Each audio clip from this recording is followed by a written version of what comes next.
Сәлеметсіңдер ме балалар? Әліппе сабағы 60-шы сабақ. Ең алдымен каналға тіркеліп, лайк басып, қоңыраушаны басып, каналға тіркеліп аламыз. Сонымен бүгінгі тақырыбымыз Ғ дыбысы мен әрпі. Ғ дыбысы бізде дауыссыз дыбыс. Дауыссыз дыбысты біз қысқа түрде айтамыз. Қане бәріміз қайталайық. Ғ. Ғ. Жақсы балалар. Бұл бізде Ғ дыбысының баспа түрі берілген. Астында Ғ дыбысының жазба түрі көрсетілген. Жазба түрі мен баспа түрін ұмытпаймыз балалар. Енді суретке назар аударайық. Суретте біздің қазақтың ғарышкер ағалары көрсетілген екен.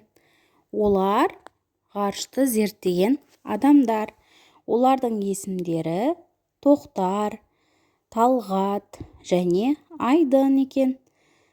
Балалар, олай болса, төменде берілген мәтінге назар аударайық. Бұл жерде ғарышкерлер берілген екен. Тоқтар, Талғат, Айдын ағалар. Олар ғарышкерлер. Олар ғарышты зерттеді. Ғалымбек ғарыш, ғарышкерлер туралы біледі. Ол ғарышкер болуды армандайды. Бұл жерде Тоқтар, Талғат, Айдын ағаларымыз біздің қазақтың ғарышкерлері екен балалар. Яғни ғарышқа барып, ғарышты зерттеп, ол жерде қандай планеталар бар, қандай ерекшеліктер бар, соларда зерттеген ғалымдар екен балалар.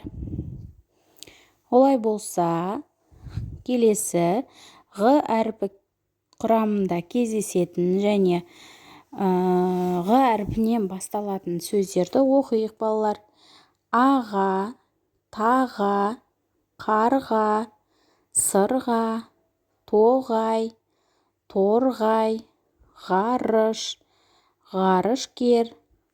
Міне осылай балалар, өздерің тұтастай және буынға бөліп сөздерді оқисыңдар. Келесі тапсырма бізде жаңылтпаш және түсіп қалған сөзді табуымыз керек екен. Ұшты-ұшты қарға ұшты, ұшты-ұшты таға ұшты, ұшты-ұшты не ұшты? Торғай ұшты, ұшты-ұшты тоғай ұшты. Бұл жерге торғай деген сөз қояды екенбіз балалар. Торғай сөзі неше буынды сөз екен? 2 буынды сөз. Өздерің дыбыстық талдау жасайсыңдар.